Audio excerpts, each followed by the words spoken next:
Formula One now heads west from Austria to the English countryside as the grid prepares for the British Grand Prix at Silverstone.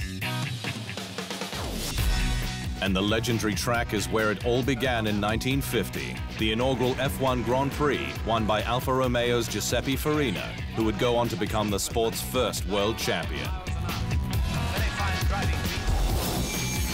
But it's not been the only British GP venue, with Aintree hosting 5 times, while Brands Hatch and Silverstone alternated from 1963, with Silverstone's sole host from 1987 onwards.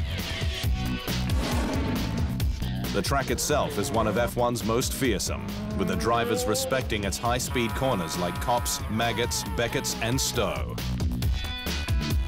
Despite a major layout change in 2011 that introduced the wing, a new pits and paddock complex that moved the main pit straight between Club and Abbey, losing the revered bridge corner in the process. Naturally, all the greats have won at Silverstone, including world champions Jim Clark, Michael Schumacher, and Sir Jackie Stewart, all with 3 Silverstone wins.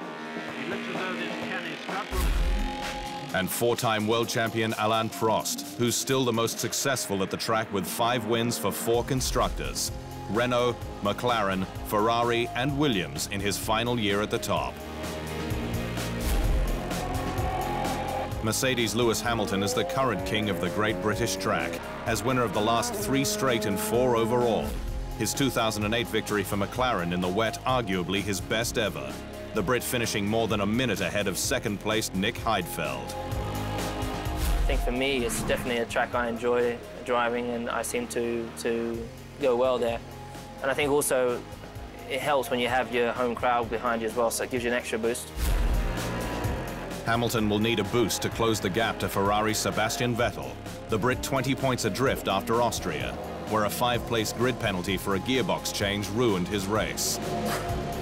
To realistically get ahead in the short term, Hamilton knows Vettel will have to suffer from reliability issues, unless Bottas decides to play the rear gunner.